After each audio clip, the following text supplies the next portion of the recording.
So we definitely want to have, in the next 5 years, another additional effort to at least have 90% of the burden of disease eliminated. And, it's sufficient to focus on a few countries with the highest burden. We do work with partners, particularly with Resolve to Save Life, which is a non-profit organization that has been very active in working with WHO on this agenda. So I'll stop here. Thank you, Alessandro. Thank you very much, Francesco, for this. We need good news, and the work, as you said, continues. So I'll open the floor to questions now in the room, if any. I don't. Yes, Christian Ulrich is our correspondent of the German news agency, DPA. Good morning, Francesco. I haven't quite understood what the news is today, other than that you handed out certificates yesterday to 5 countries. So maybe you can, is there a report out today, or are there new figures out? Is it something that is new today? Thank you. Yes, indeed, there is a report. I'm not going to be able to share the report with you today. It's actually being published. So the news is that we have actually analyzed, as we do every year, the data. And so today we're able to say, this is the number, this is the latest number. At the same time, we wanted to acknowledge the fact that some specific countries have been leading and not only doing this good job for themselves, but inspiring other countries in the region, in the world. If example of Saudi Arabia. Saudi Arabia imports the largest amount of their food.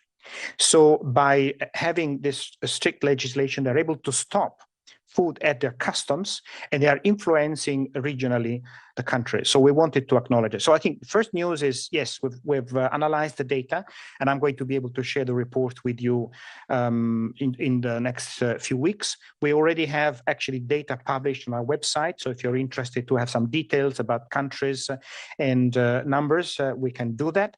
And of course, the other second piece of news is this recognition of the countries. Thank you. Alma Yeddine, en français, vous pouvez parler si vous voulez. Merci, Moussa. Merci. Je m'excuse de parler autre chose que les bonnes nouvelles que vous venez de dire. J'aimerais savoir la situation de la nutrition à Gaza aujourd'hui. Comment est-ce qu'il y a un update sur cette situation que vous pouvez nous déclarer aujourd'hui? Merci. Moussa, pardon, update sur la question de la santé à Gaza. Ou sur, je n'ai pas compris. La nutrition. La nutrition. Oui, la santé. Non, pas la santé. Donc, on a parlé de la nutrition, non? Nutrition. Oui, de la question de la nourriture à Gaza. C'est vraiment une question pour Francesco. Bon, on a de données, on travaille, l'OMS travaille avec les autres agences des Nations Unies, particulièrement le Programme alimentaire mondial, et on a l'évaluation qui a été faite récemment. Et donc, on a presque 90% de la population qui est en situation de sévère scarcité d'aliments. Donc, on a ce qu'on appelle les Integrated Phase Classification. Et selon cette classification, la majorité de la population c'est dans une situation extrême de sévérité et de risque de famine, ce qui je peux vous dire. Yeah, thank you, Moussa. Just a few general points. As you know, the situation in general is very dire in Gaza, and of course the hunger and well, the food and water situation is extremely bad. Food has been cut off. Regular food supply has been cut off Gaza since more than 100 days. The water supply, the fresh water supply has been cut off. Water is salinated or mixed with wastewater now. The pumping stations partially are not working because of lack of fuel. So all basic supplies have been cut off since more than 3 months now. The population is really at the border of famine, as was discussed multiple times already, and it's definitely not getting better. It's getting worse by the day.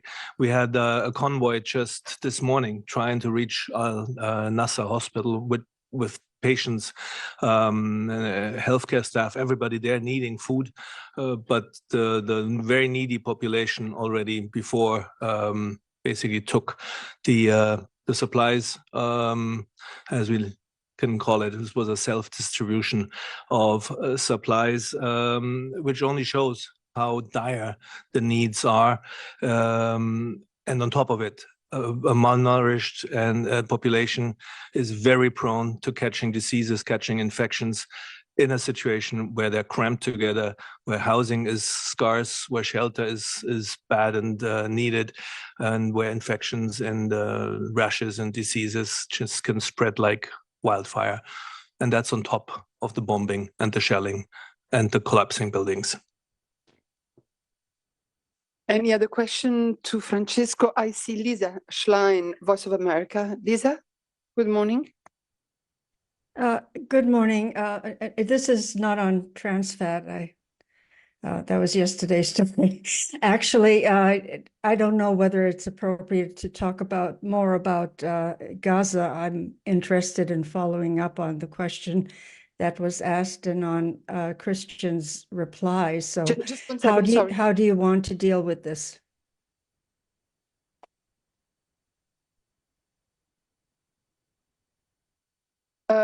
Okay, so since I don't see other questions on the issue of the trans fats, maybe we go, unless there is other. It was at the hand, Jamie, no? Okay, so let's Francesco,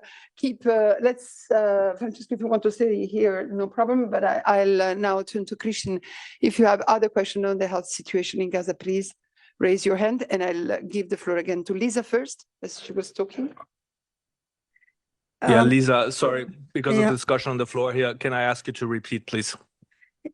Absolutely. I didn't actually ask a question, so but I will now.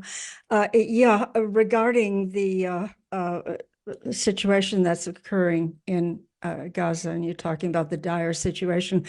And now I heard an interview with Mark Rega, who is Benjamin Netanyahu's spokesperson, and this morning, and he said in regard to the possibility, which seems more likely, that UNRWA, well, it's been suspended and that it won't be able to carry out its work. He was asked whether food and water, all of the things that are necessary, would be able to go over into Gaza. He essentially said, yes, they had now 2 border crossings, and that they would take care of food and everything else going in.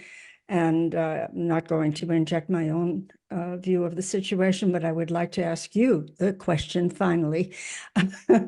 If indeed UNRWA is no longer able to do the work that it has been doing because of money which is no longer going to it, what will happen? Will the humanitarian work, supplies that your organization and others want to get into Gaza, be able to actually go from through the border crossings into the territory? And if not, the consequences of that. Thank you. Christian, maybe you want to answer this. We also have online Jens. I don't know if Jens wants to say something on the general picture of the situation. Maybe I'll start with Christian. Go ahead. Yeah, thank you, Lisa. A very difficult situation for the people in Gaza, indeed. But and I cannot speak for UNRWA. That's clear. But let me point out a few things. Dr. Tedros, WHO Director General Dr. Tedros, has said that we appeal to donors not to suspend their funding to UNRWA at this very critical moment.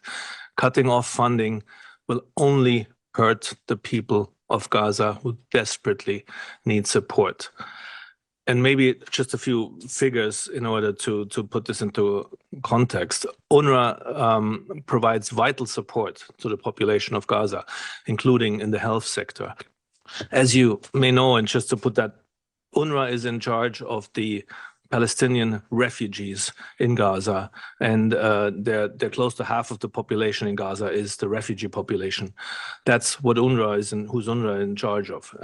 The resident Gaza population, if you want to call it that way, that's what WHO is mainly concerned with in terms of health and other issues. So before the conflict, UNRWA provided care for approximately 100,000 individuals with diabetes and hypertension, for 40,000 pregnant women annually.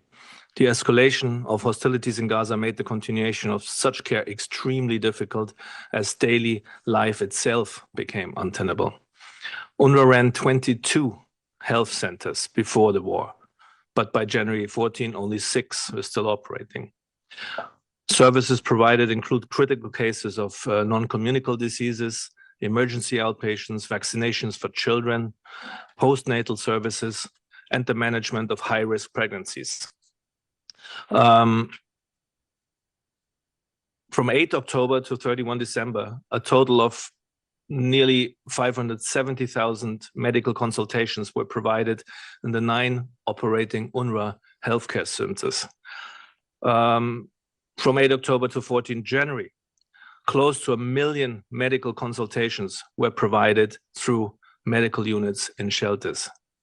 By 14 January, nearly 1 million individuals were living in or near emergency shelters or informal shelters. UNRWA was operating 154 shelters, many of them school buildings.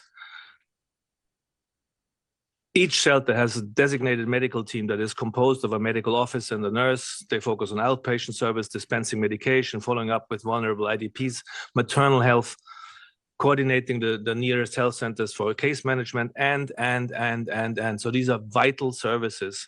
The shelters, the health centers, and everything else is provided in Gaza through UNRWA. Therefore, let me repeat Dr. Tedros' words. We appeal to donors not to suspend their funding to UNRWA at this critical moment. Cutting off funding will only hurt the people of Gaza, who desperately need support. And let me, as we're at it, maybe add a few things again on context, and not forget that this discussion is vital, of course, and criminal activity can never go unpunished. But the discussion right now is much of a distraction from what's really going on every day, every hour, every minute in Gaza. It's a distraction from close to 27,000 deaths by now, out of which 70% are women and children.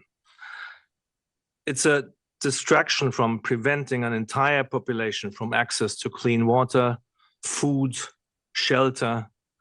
It's a distraction from preventing electricity to come into Gaza for more than 100 days. It's also a distraction from the continuous shelling of an entire population, even in areas that just moments before had been designated as safe areas. And some of the closest allies of Israel have been calling this deliberate shelling.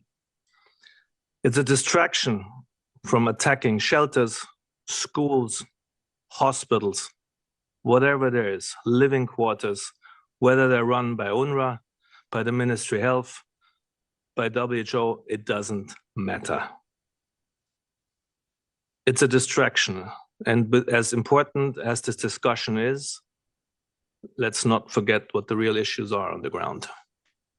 Thank you very much, Christian. Quite a few additional points. We have been distributed. First of all, thanks for mentioning the figures on UNRWA. I sent you yesterday their what they call the situation report in the number 70, which had all these numbers. So you have all the figures there. We also distributed to you the various statements, whether by Commissioner General Lazzarini and by the Secretary General, on the actions that are being taken in relation with the funding of UNRWA. And you've seen that the Secretary General has expressed his personal. He said he is personally horrified by the accusation against the employees of the agency, but he has also spoken about the need to continue the funding of the organization for ensuring the continuity of its operations. Just wanted to add that today there will be a meeting in New York hosted by the Secretary General with the major donors for UNRWA. So we will probably hear more about this. But on the general humanitarian situation, maybe I'll give the floor to Jens, who has connected. Jens, maybe you want to add some more information about the humanitarian situation there. Go ahead. Well, thank you, Alessandra. I didn't actually ask for the floor, so I don't think I have anything to add at this point. You will all have the situation report that we issue daily, and all the details are in there. Thank you very much. I see very many hands up, so I will start with Michelle. Thank you, Alessandra. I wanted to follow up actually on this question. How will this impact, though, your operations from your side? Can you put your mic a little bit more in front of your face? We can't. Does that work better? Get you through the system. Yeah. Okay. Yeah. So how will this impact WHO's work, but also OCHA's work? I just want to know a little bit how operationally this could have an impact on what you're doing on Gaza. Thank you. Jens, you want to say a few words? There is also the fact that we're speaking still about something hypothetical. I mean, we have declaration from member states about the fact that they are defund thinking or are already defunding UNRWA, but for the moment we are working on it. That's something that we need to be very clear about.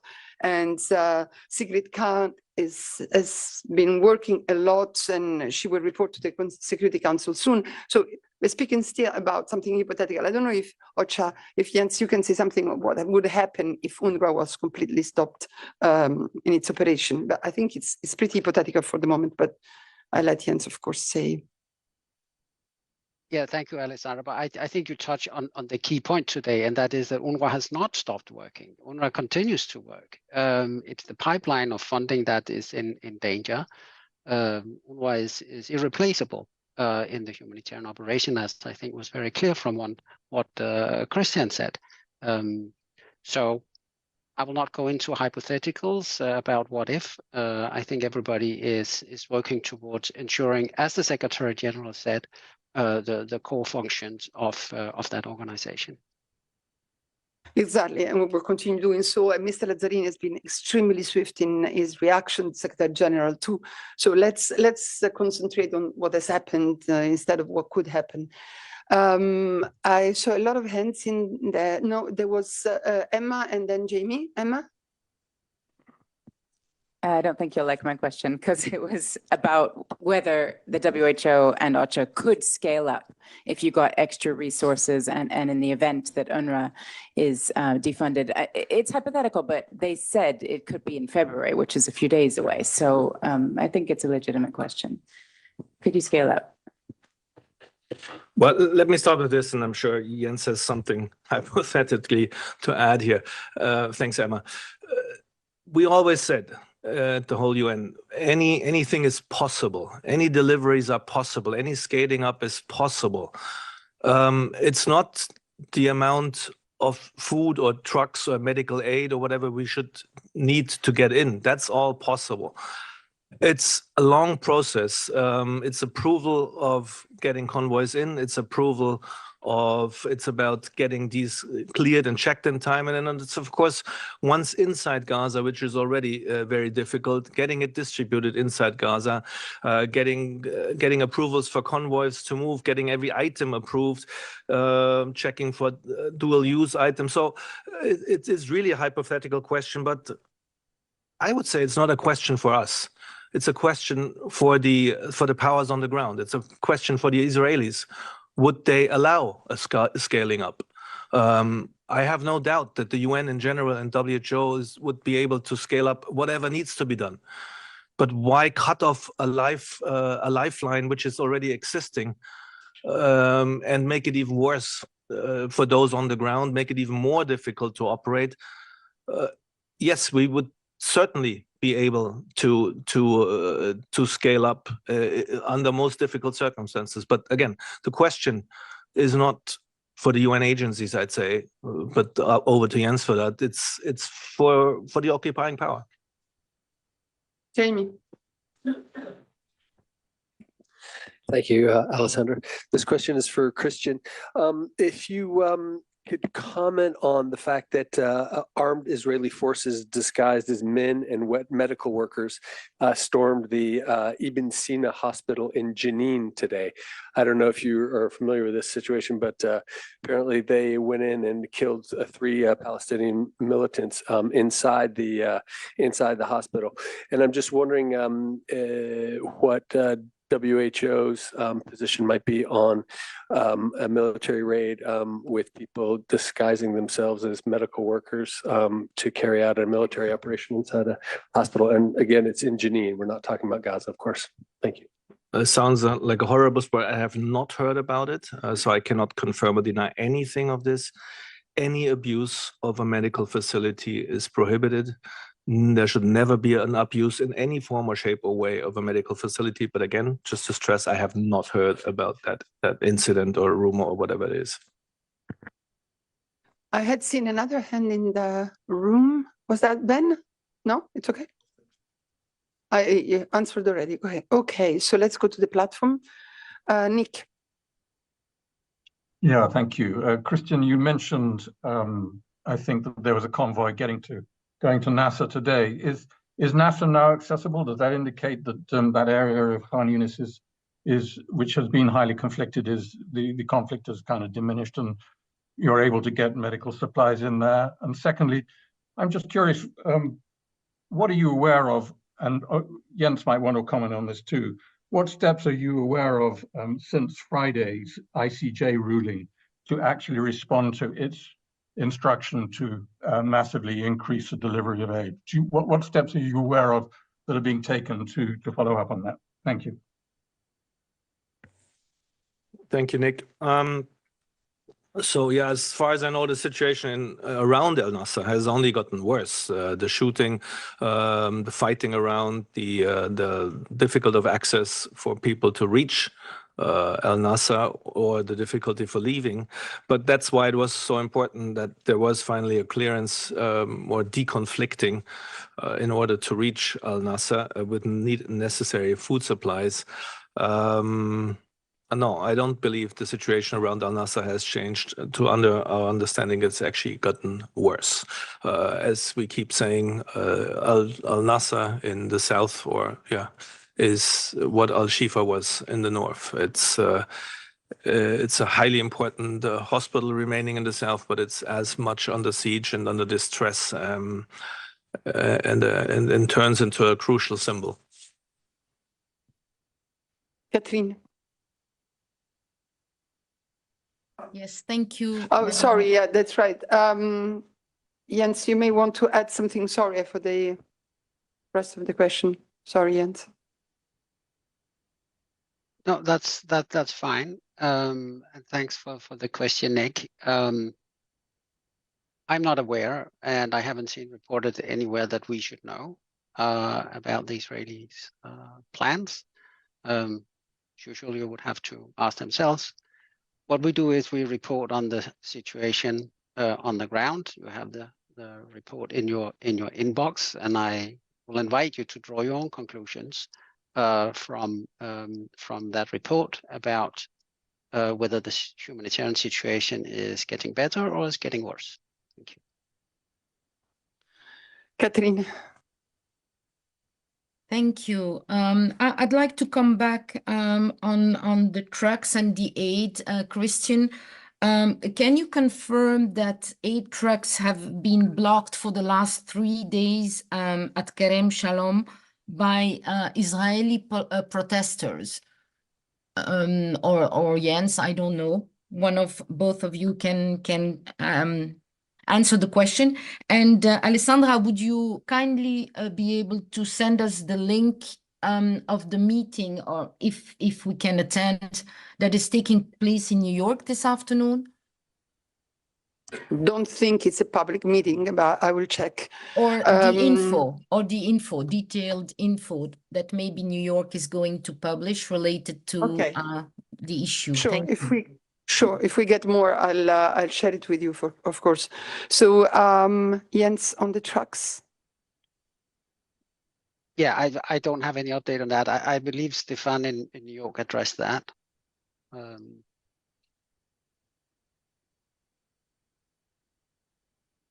Yeah, I was looking for that. Can't find it yet, but I keep looking. But maybe Christian, you want Yeah, to? I don't have particular information, but in general, if you look at the map, the issue about Kerem Shalom is whenever there's a disruption at Kerem Shalom, we're trying to reroute through Rafah. And Rafah, of course, is a challenge in general because it's not been laid out from the beginning to work as a clearing terminal for trucks. It was more a foot crossing issue. So any trucks having to go through Rafah is even more of a headache. But again, I'm not aware of the particular trucks that you're mentioning. I see Mohammed. Yes, thank you so much, Alessandra. As you know, following Israel's allegations, many countries suspended their financial support to UNRWA. My question is, don't you think this is a collective punishment for more than 2.2 million people in Gaza? And also, will this step not lead to increased famine and hunger in Gaza? Thank you. I think, Mohammed, you can draw, as we said before, your own conclusions. Obviously, UNRWA is essential, as the Secretary General said, to the humanitarian support of 2 million people and more, but just in Gaza. And obviously, we need to make everything possible for UNRWA's operation to continue. And you draw your own conclusion on what it means. I'll give the floor to John.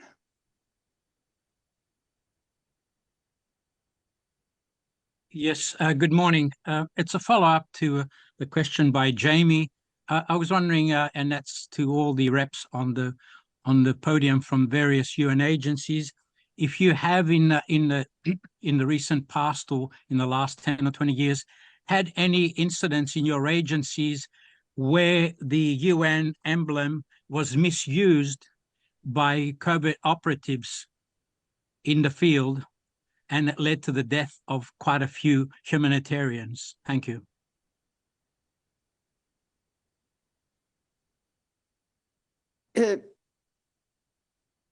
John, sorry, you're asking that to Jens?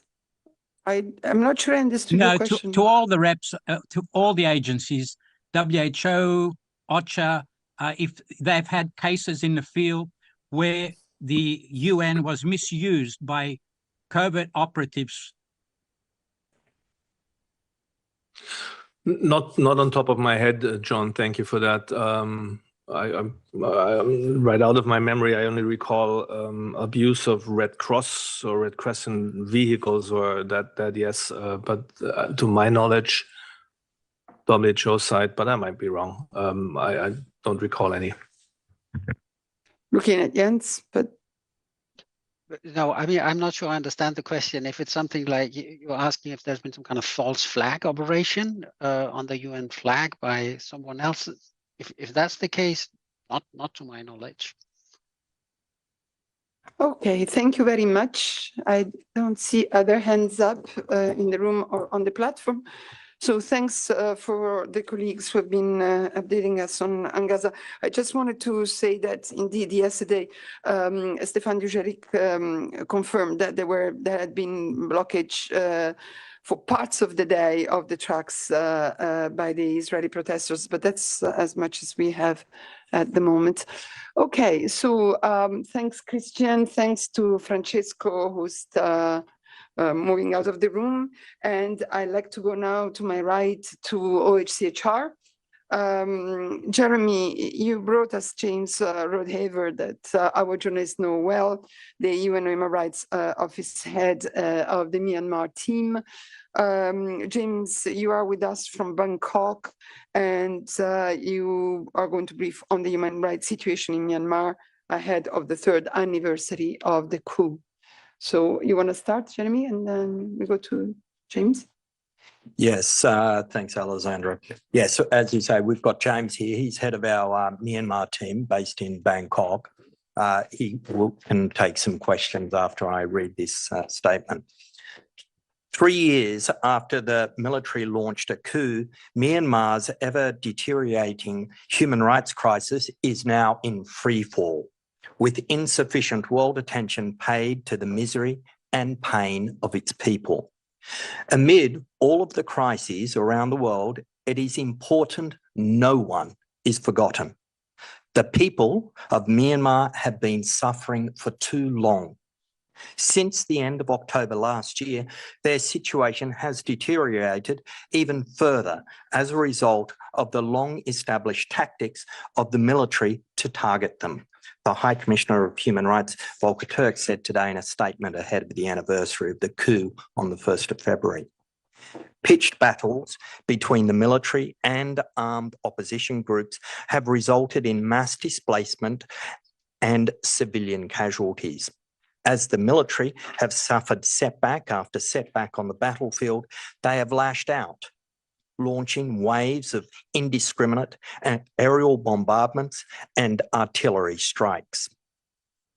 Sources have verified that over 554 people have died since October.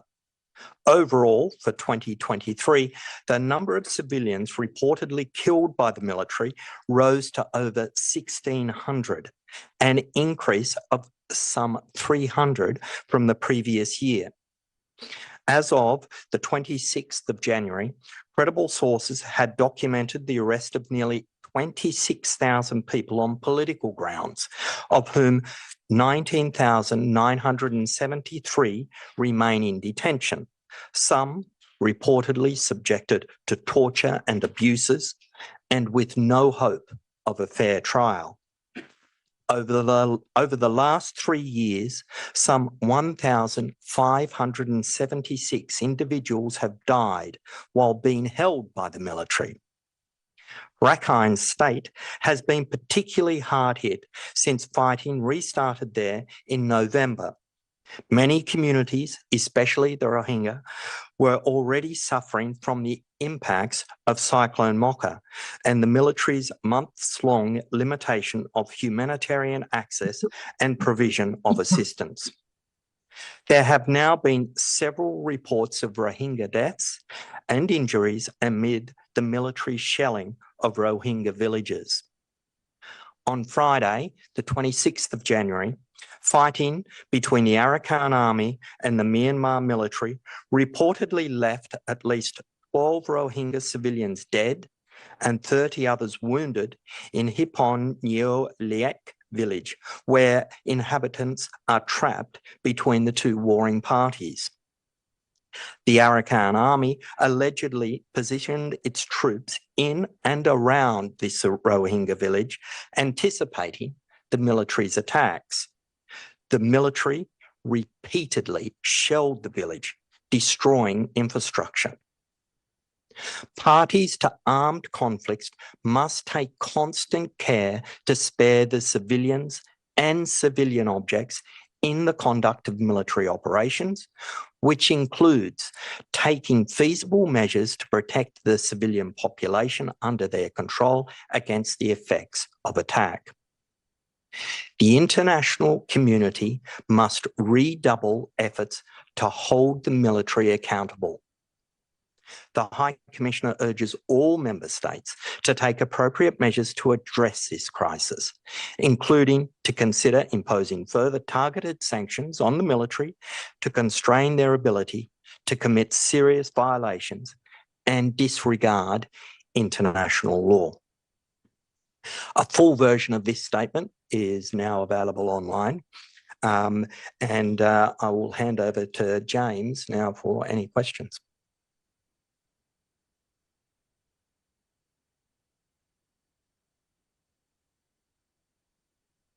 Okay, so is there any question on this matter in the room? James? Jamie, sorry, James. Jamie. Hello. Jamie, AP, James. Hello, Mr. Roderhaver. It's nice to see you again. It's been quite a while from when you were in Geneva. I wanted to ask you about the ceasefire that was announced between by China between the Myanmar military and ethnic guerrilla groups. What's the current status of that? Are you seeing any impact on the ground? Go ahead, Jim.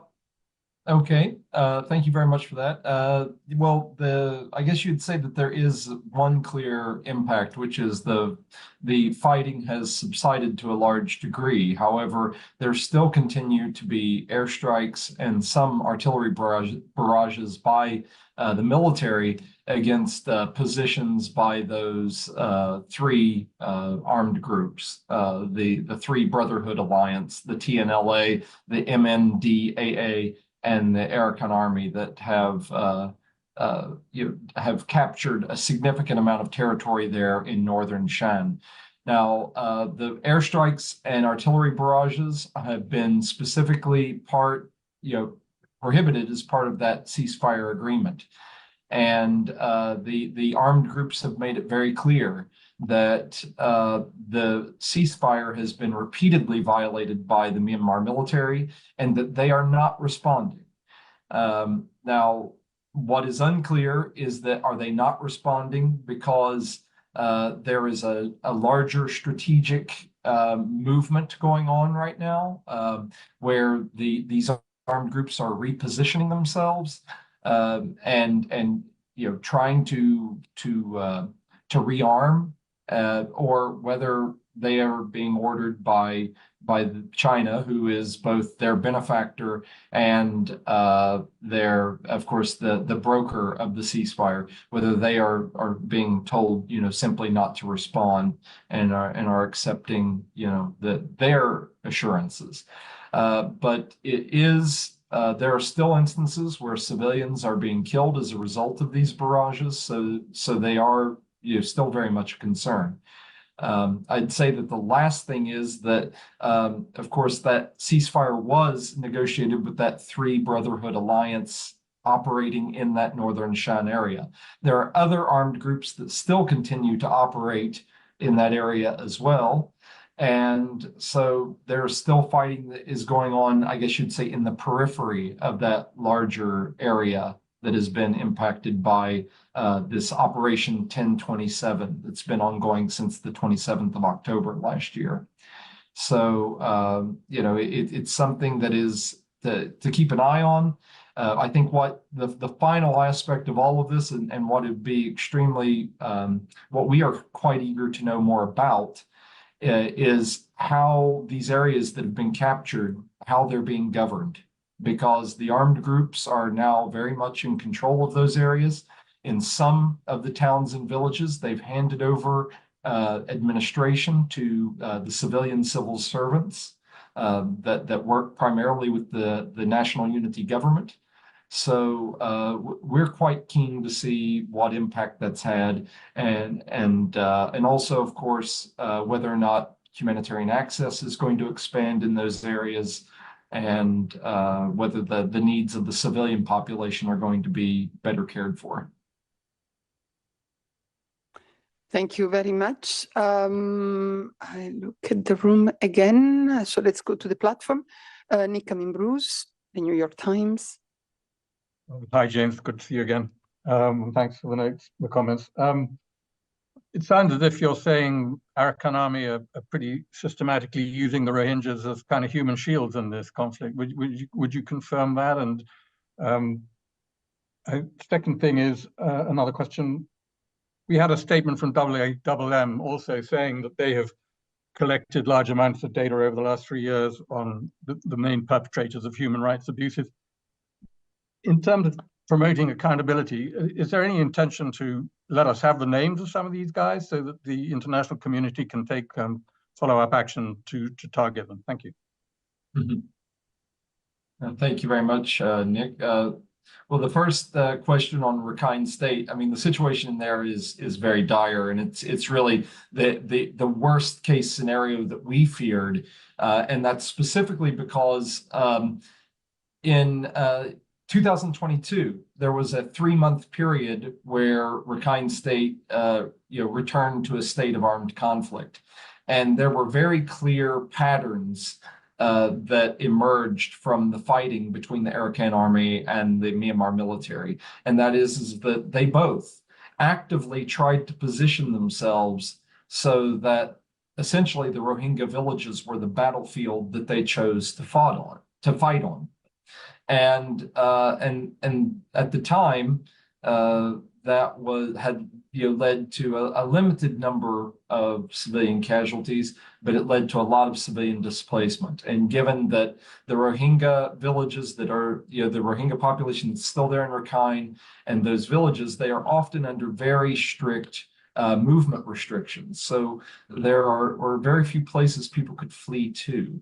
And but right now, with the situation where, again, there are at least several instances now where you have the Arakan army and the Myanmar military both wanting to take up positions, insinuating themselves on the edges of Rohingya villages, or even in some cases, taking up positions inside schools in Rohingya villages or in mosques in Rohingya villages. And then using those as staging grounds for artillery attacks, mortar fire, and other, and of course, spotting for, communications with airplanes before airstrikes. All of that sort of behavior is ongoing right now. And whenever you look at the humanitarian situation in Rakhine, which was already dire because of the impacts of Cyclone Mocha last year, and the Myanmar military's deliberate denial of humanitarian access to many communities, limiting humanitarian access, limiting what kinds of services can be delivered to these communities. It has an outsized impact on the Rohingya population. Thank you very much. Lisa, Voice of America? Oh, I'm sorry. I forgot about the second part of Nick's question about accountability. Please go. If you don't mind, let me just quickly address that. Of course, delivering names in public is a practice that many UN mechanisms have been asked to do in past, but have not. And that's specifically because they are trying to respect the presumption of innocence. And of course, they don't want to deliver names without first having a guarantee that prosecution is going to follow. In many cases, it's basically if you're wanting people like OHCHR or the IIMM to release names, you're almost asking us to fire, our one shot from our musket in the air, and rather than waiting until it's properly aimed at a target, if it's not completely tasted. Accountability.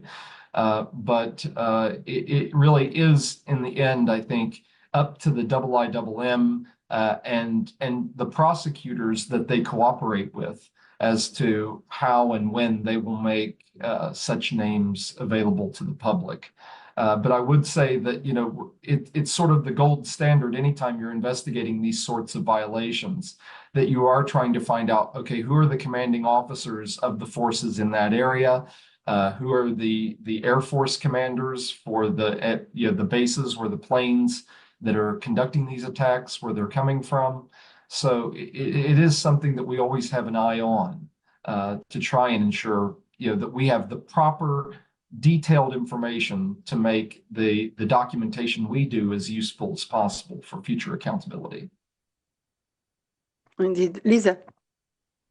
Yeah, okay. Thank you. Good morning, James. I don't know where to begin, really. Actually, what is it? What can break the logjam, if I may say? That is, ASEAN, for instance, seems to be pretty toothless organization. China, I guess, which has the most influence, doesn't appear to be using it in a peaceful manner, if I may say. And are weapons still flowing in unabated to the junta? And then I'm wondering whether are any humanitarian agencies able to work in the country, or have essentially been banished from Myanmar? And I'm wondering whether the Rohingya are still fleeing, if they're even able to flee.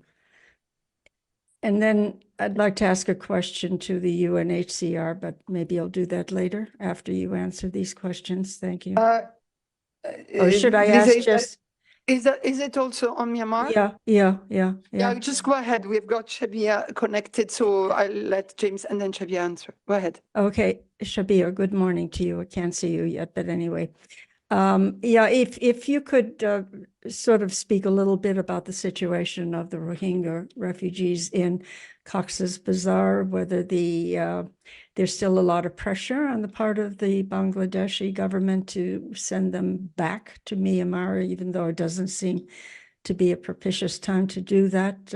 Anything you could say on that? I don't think you have a presence, or do you have a presence at all in the country, in Myanmar, that is?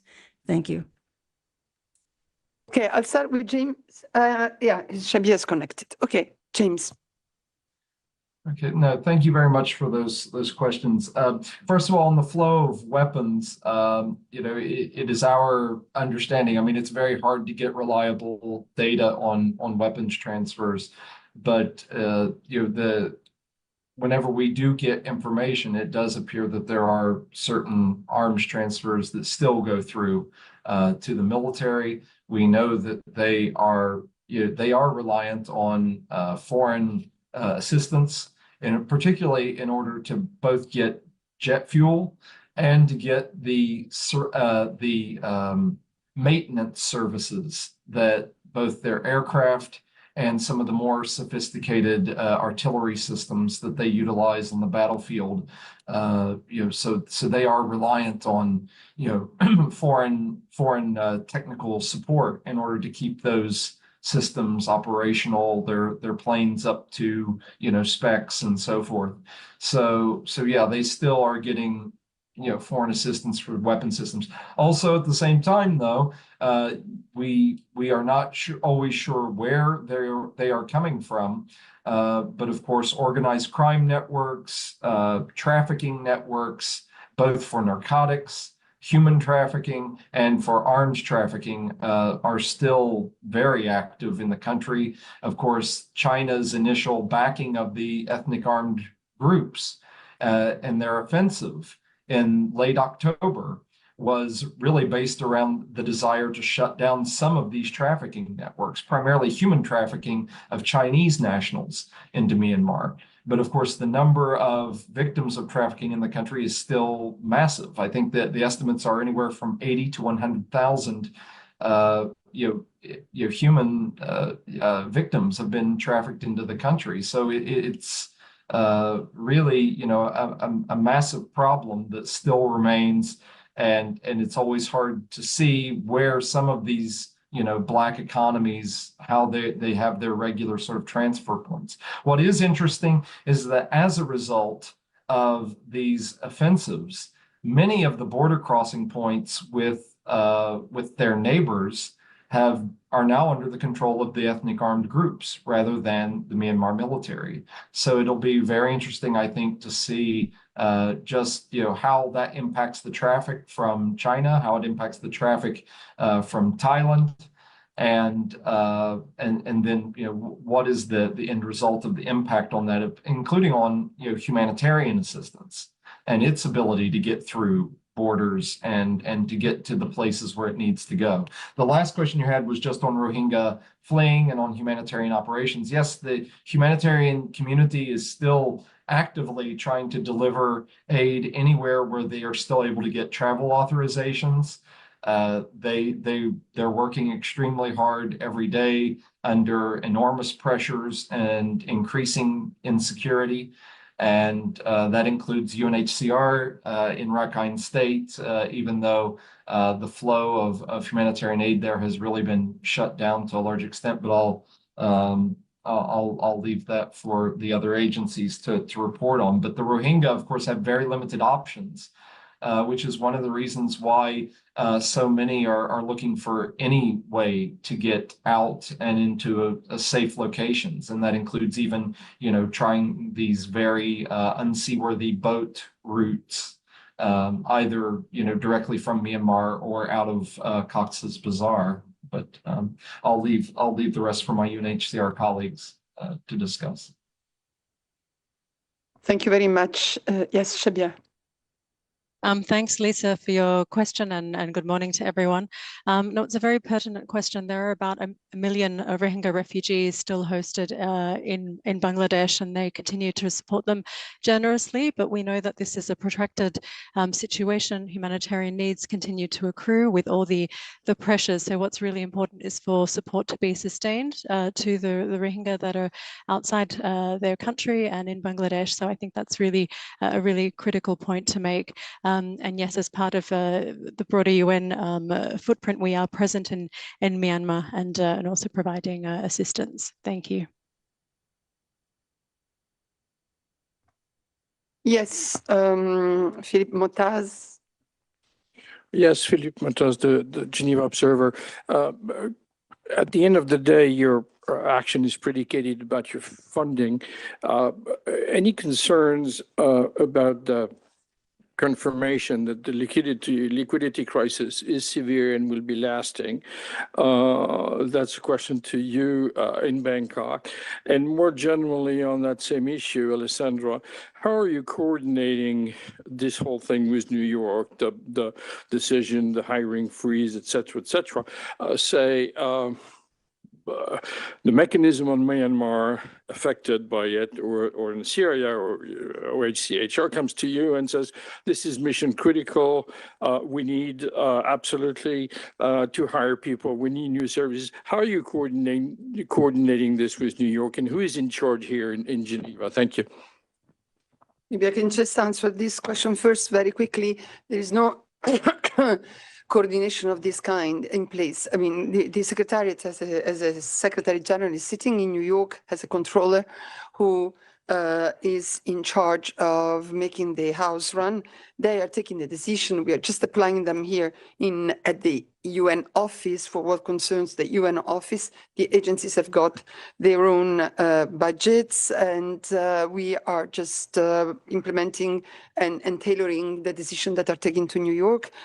In New York to the Geneva office, and sometimes the needs here are specific, like we saw last year about the energy costs, but that is something that is made under the framework of what the instructions that we get from New York, from the Secretary General and its controller. As for the other parts of the Secretariat and the agencies, of course, I cannot speak for that. And maybe James, you have some information, some answers on the issue of liquidity for your operations.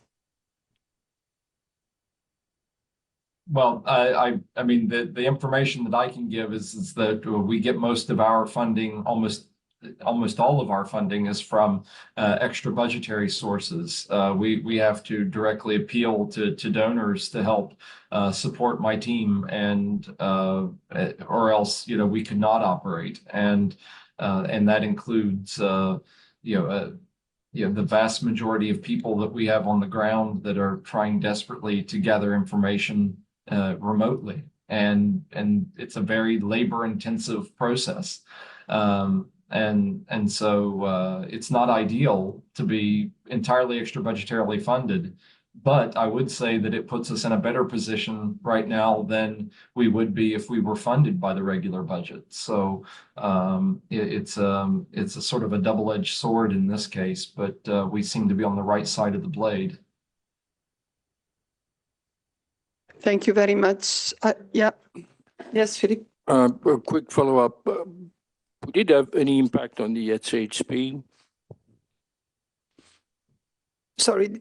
Then again, you are speaking about the liquidity problems for here.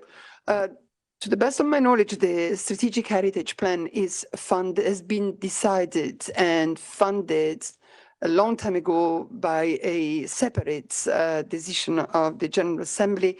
So the works continue. I don't see other hands up. Jeremy, you also wanted to speak about the appeal of the High Commissioner this morning, speaking indeed about funds. Yes, I guess that the timing is, am I on air? Yes, the timing is perfect to follow up on your question. So the High Commissioner Volker Turk has just issued the UN Human Rights Office's appeal for 2024, calling for a significant increase in funding for our office. He warned that the office is still drastically short of funds to more effectively advance human rights globally. So to that end, he appealed for $500 million in extra budgetary resources to boost our ability to address some of the biggest human rights challenges we are facing now and will face in the future. Thank you, Jeremy. Don't see other hands up on this. So thanks very much to James Rodhaver for connecting from Bangkok. Thank you, Jeremy. Oh, sorry. Yeah, to James? Okay. Mr. Rodhaver, could you just, you mentioned that your funding is extra, it's beyond the normal budgetary process. Who are your main donors? I would rather not discuss that. It's part. I believe it would be accounted for in the annual report of the office. But at any given time, I could not tell you exactly which funds are being spent at any given time. But we do get funding from, I believe at this point, 6 different member states. So that my team can continue to function, but I'd rather not go into the specifics unless I had the consent of those donors to release that publicly. Jeremy has a little bit more. Yes, I can just provide a bit more information, not specifically in the case of Myanmar, but last year we had 283 million in voluntary contributions. So I can tell you that the top 5 contributors were the European Union, the US, Sweden, Germany, and Norway. Generally. No. Yeah, there is I think maybe the need for a little bit of clarity between the regular budget, which has been approved by the General Assembly, as you know, at the end of last year. The crisis is about liquidity over that budget, and it's about the regular budget. And then we have the extra budgetary funds, and that is a different issue because, of course, as you know, depend on the donors, and the donors, maybe as Jeremy said, these are additional funds, and we are doing also requests for funding, which are extra budgetary. And of course, please, again, remember that this is concerning the secretariats, and the agencies have got their own budget and funding, as Christian is nodding. So I don't see this time other hands up. Thank you very much. Thank you, James. Thank you, Jeremy. It seems Christian has some update on Gaza, so I'll give him the floor again. Yeah, it was good I stuck up here because I just got a little update on the convoys, as some of you have asked about the missions to Nasser, just to update that. So yesterday, 3 missions to Nasser were planned. That was one for food for IDPs, patients, and health workers. This mission was delayed and could eventually not go ahead. Another one for fuel was denied. A third one for the medical supplies did go ahead yesterday. Denials and delays are part of a pattern which impede humanitarian supplies from reaching hospitals and could make them non-functional. Today, another attempt was made to get food to Nasser, but due to delays around 500 meters from the checkpoint, the crowd self-distributed the food and it could once again not reach Nasser. Thank you very much for this live update, Christian. I see a hand up, Emma. Just a quick one on that. I mean, how close to starvation are they in the hospital? Have you had any reports of how bad it is? When was the last time they got food? We only get only. The only reports we get are about the desperate situation inside the hospital, with people sheltering everywhere they can, patients on the floor, sometimes surgeries having to take place on the floor. But I do not have details on how bad the starvation or water or whatever situation is. Yes, Christian. Yes, Christian. Sorry, I have to also add to this. Can you explain a little bit to us how far is it from the checkpoint to Nasser? And do the WHO convoys travel with security, or how does this happen that the supplies that are meant for a hospital are actually being distributed by people in the streets? Thank you. So I don't have many more details than what I just told you. The only part I have in this point is that the delays around 500 meters from the checkpoint, that's when the crowd basically self-distributed. But I do not have geographics of how far the checkpoint then again is from the hospital, so I don't know. We only know that the area around the hospital is a active fighting area, and people have been warned, and hence there I assume is a checkpoint, but I don't have a layout of the land or a map or anything. I also don't have a list of how often. I recall we had once a report about a truck with fuel that was also stopped in search for food. But since there was no food, it was going forward. So I don't have figures on how often it happens, but to put this into context, it just describes the terribly devastated situation, desperate situation of the people, of the population, and to stop UN convoys, to stop any truck they see, to try to get anything to eat or fresh water from it. Lisa? Yeah, hi, thanks. Hi, Christian again, yeah. Why were the missions denied? Who denies them? And then you talk about delays occurring. What is that due to? Or that, inspections or what? Yeah, thank you. I don't have more than what I just read out. This was last minute information I just got now. But of course, checkpoints are run by the Israeli authorities, by the military, and denials come from them.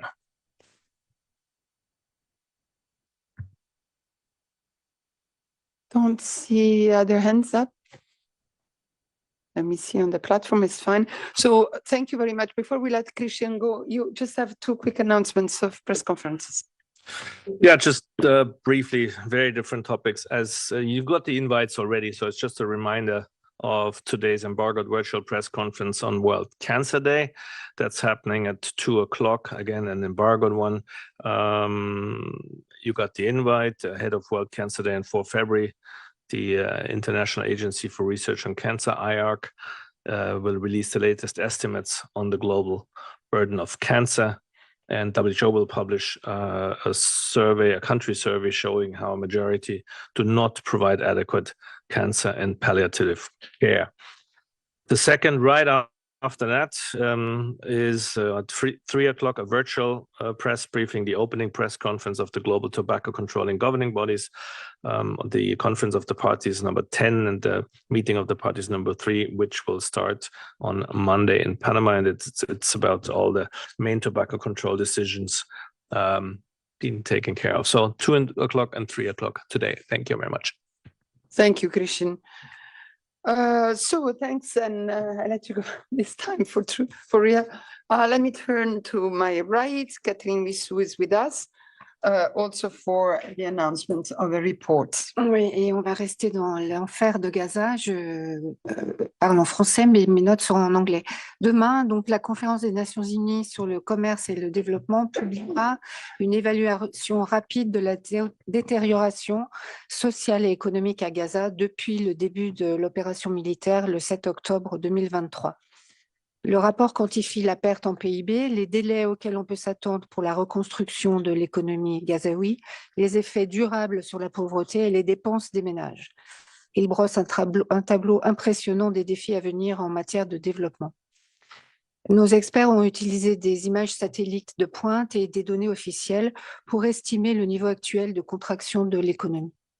Un communiqué de presse sera également diffusé avec le rapport demain. J'ai demandé à nos experts ce matin, vers 14 h demain, ça devrait être disponible. Il n'y aura pas d'embargo et pas de briefing sur ce rapport, mais bien sûr, si vous avez des questions ou des demandes d'interview, on pourra les prendre en compte. Merci. Merci Cathy. Des questions à la CNUSED? J'en vois pas sur la plateforme non plus. Donc, merci beaucoup. And let's go now to Claire. Last but definitely not least, you also have an announcement. Yes, good morning, everybody.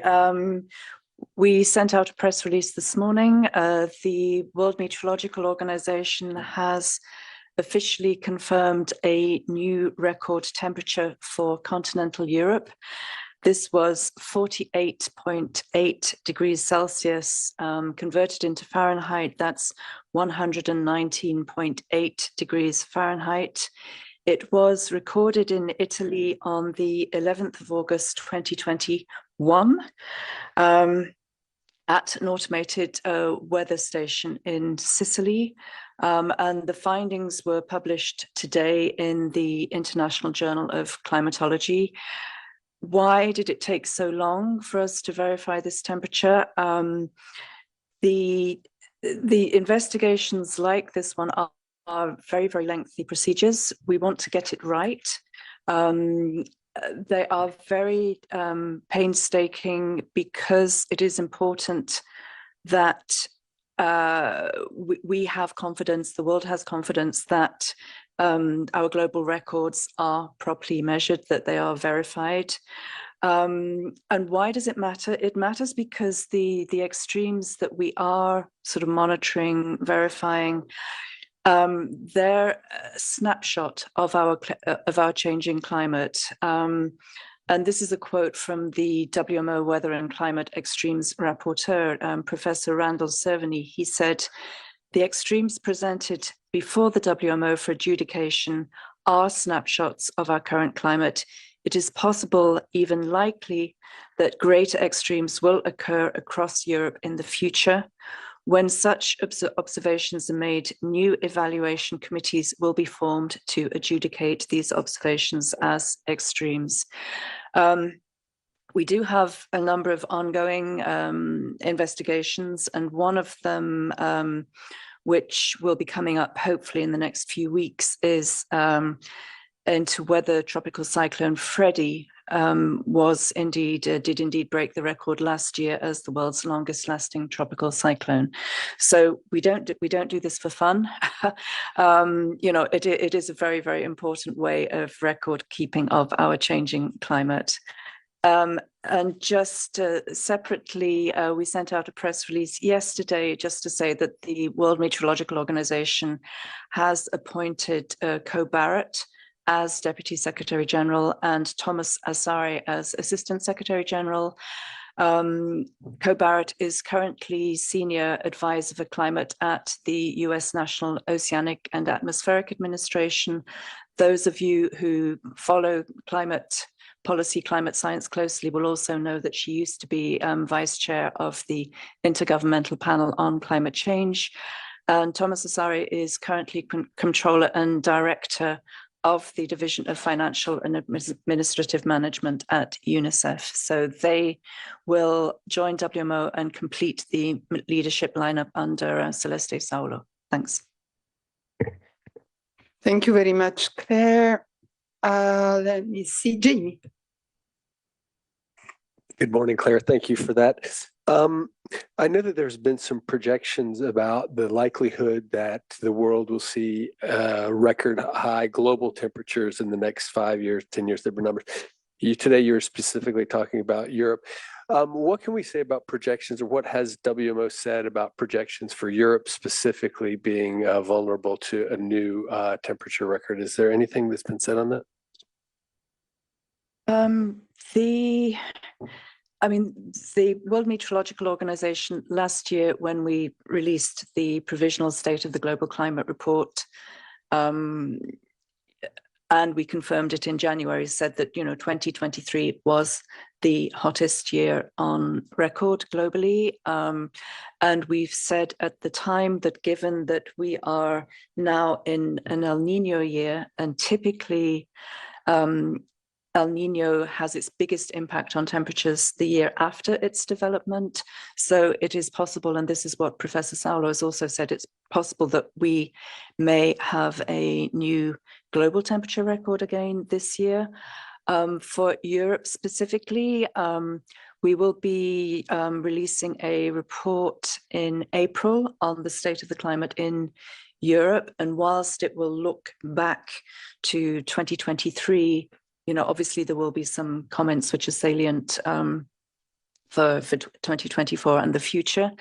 The Intergovernmental Panel on Climate Change, they have done quite detailed fact sheets, regional fact sheets. And so if you are specifically interested in Europe, in the Mediterranean, I recommend that you look at those, because they are very, very detailed. And basically, yes, the Mediterranean is one of the global hotspots, both in terms of heat and water stress.